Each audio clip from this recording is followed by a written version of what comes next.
En 1933, un explorador húngaro llamado László Almásy entró en una cueva del punto más seco de la Tierra. La pared estaba llena de gente nadando. Figuras humanas, decenas, con los brazos y las piernas dobladas, flotando. A su alrededor, jirafas. Y a 1000 kilómetros de allí, ni una gota de agua. El Sáhara es el desierto más grande del mundo, y lo hemos aprendido como un vacío. Un sitio donde no hay nada, y donde nunca pasó nada. Es exactamente al revés. Debajo de esa arena hay ríos que dejaron de correr, un imperio que se bebió su propia agua, ciudades de barro con cientos de miles de libros dentro, y un ojo de 40 kilómetros que solo se ve entero desde el espacio. Y la pregunta que dejó Almásy colgando en aquella cueva sigue sin responderse del todo. ¿Quién demonios estaba nadando ahí? El sitio se llama Wadi Sura, en la meseta del Gilf Kebir, en la frontera entre Egipto y Libia. Almásy no era arqueólogo, era piloto y cartógrafo, y andaba buscando un oasis perdido. Lo que encontró lo publicó al año siguiente en un libro con un título que hoy suena a obviedad, y entonces era una herejía: El Sáhara desconocido. Su tesis era que aquel desierto había sido templado y que el clima lo había convertido en lo que es. En 1934, decir eso era decir una barbaridad. Y no era un caso aislado. A 2000 kilómetros, en el macizo argelino de Tassili Najer, hay 15.000 grabados y pinturas catalogados. Los más antiguos rondan los 12.000 años. En ellos hay rebaños de vacas pastando, antílopes, cazadores. Y hay cocodrilos dibujados por gente que los tenía delante, en un sitio donde hoy la temperatura de la roca pasa de los 50 grados. Eso no es arte fantástico, es un inventario. Alguien estaba apuntando lo que veía. Porque el Sáhara fue verde. No es una teoría, es el periodo húmedo africano, y duró desde hace unos 14.600 años hasta hace unos 5.000. Sabana abierta con arbustos y árboles donde hoy solo hay arena. Manadas de elefantes, jirafas, gacelas, hipopótamos y cocodrilos en los ríos. Y en el centro, el lago Megachad, 1000 kilómetros por 600, el lago más grande de la Tierra, cubriendo casi el 8% del Sáhara actual. La causa no fue un milagro, fue la órbita del planeta. La Tierra pasaba por el punto más cercano al Sol en pleno verano del hemisferio norte, y eso subía la radiación de verano hasta un 8%. Con eso, bastó para que lloviera. Ahora, seamos justos con las pinturas. Almásy estaba convencido de que aquellas figuras nadaban. Hoy, no todos lo ven así. El investigador András Edboray sostiene que son claramente simbólicas y de significado desconocido, y otros especialistas las leen como almas de difuntos, flotando hacia el otro mundo. Puede que nadie estuviera nadando, pero eso no cambia lo esencial. Al lado de esas figuras, hay jirafas e hipopótamos, pintados por alguien que los tenía delante. El agua estuvo ahí, y lo que pasó con ella es la historia de verdad. Segundo sitio, Mauritania, cerca del pueblo de Ouadane. Si te plantas ahí, ves lo mismo que en cualquier otro rincón del Sáhara: roca, colinas bajas, horizonte. Pero si subes lo suficiente, aparece un círculo casi perfecto de 40 kilómetros de lado a lado, con anillos concéntricos, uno dentro de otro, como una diana. Es tan grande que desde el suelo es imposible saber que estás dentro. Hizo falta salir de la atmósfera para verlo entero.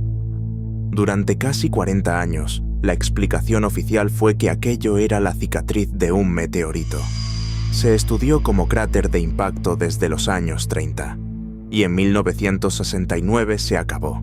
No había ni rastro del metamorfismo de choque que deja un impacto de verdad.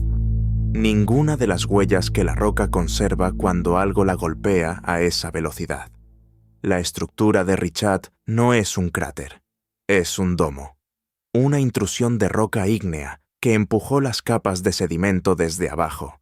y que la erosión fue pelando durante 94 millones de años hasta dejar los anillos a la vista. Y aún así, si buscas el ojo del Sáhara hoy, la mitad de lo que encuentres te dirá que es la Atlántida. El argumento es que Platón describió una ciudad de anillos concéntricos, y aquí hay anillos concéntricos. Ya está. Ese es el argumento entero. No hay un muro, no hay un puerto, no hay una vasija, no hay un solo hueso. Cero arqueología.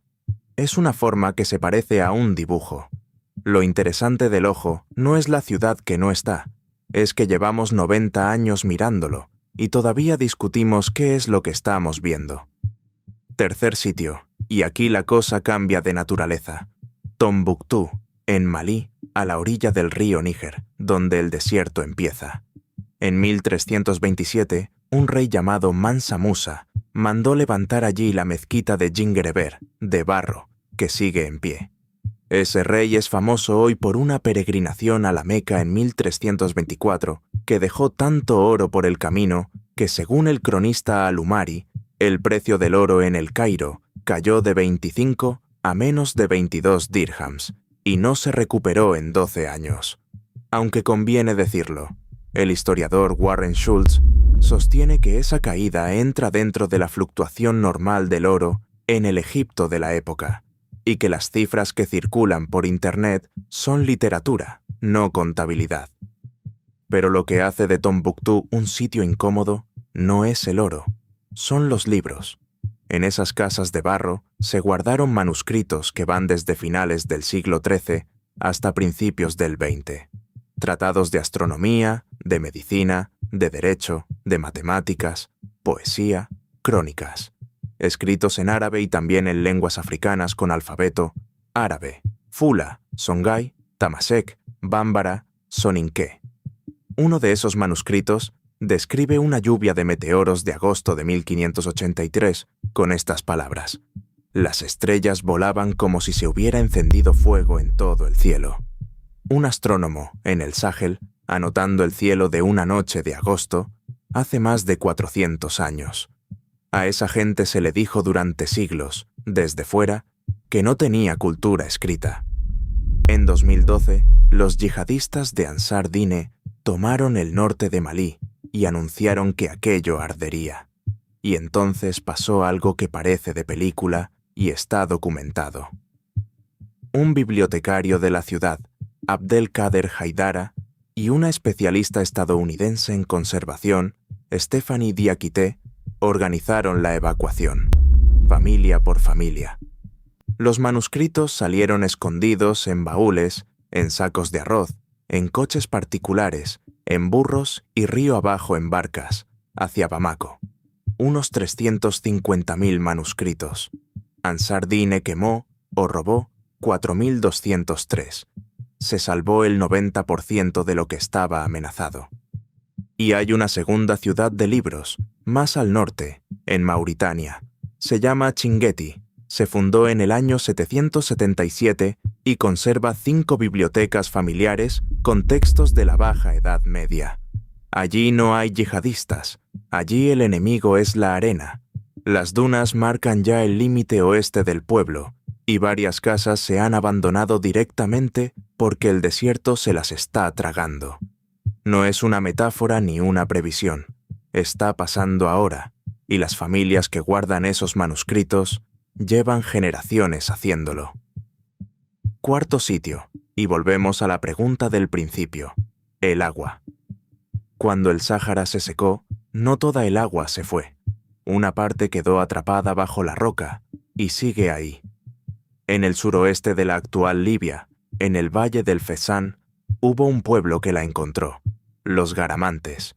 Los griegos y los romanos los describieron como una nación de bárbaros que cazaban gente con carros de 4 caballos. La arqueología cuenta otra cosa.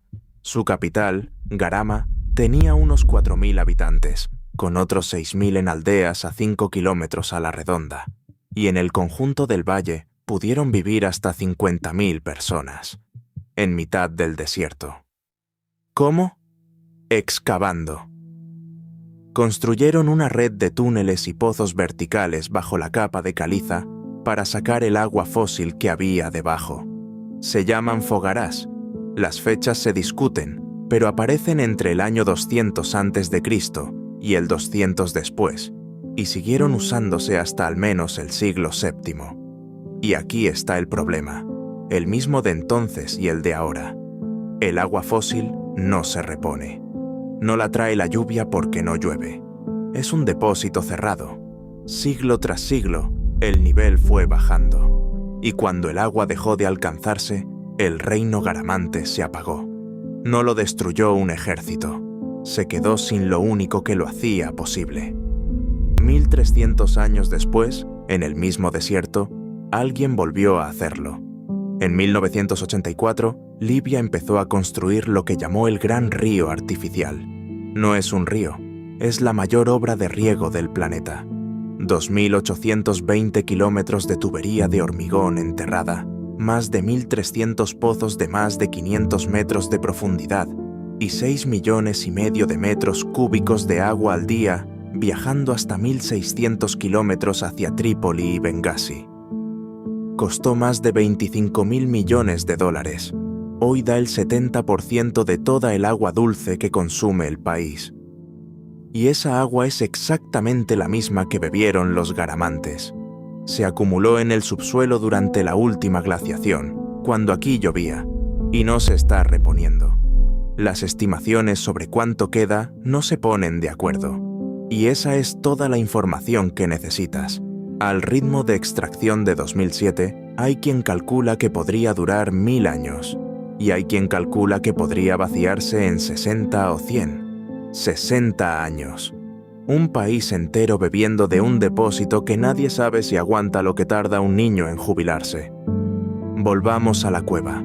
Sea lo que Almasi encontró en aquella pared, hubo gente viviendo en un Sáhara con agua, y ese Sáhara volverá. La órbita de la Tierra no ha dejado de girar. Dentro de milenios, el ciclo traerá otra vez las lluvias, y el desierto se volverá a llenar de hierba. Eso está fuera de nuestro alcance, y no depende de nosotros.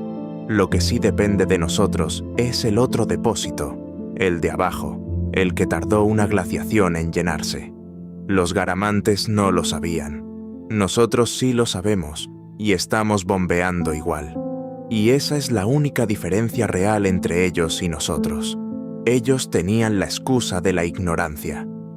Si quieres saber qué más esconde ese desierto, hay una ciudad entera bajo la arena de la que casi nadie habla.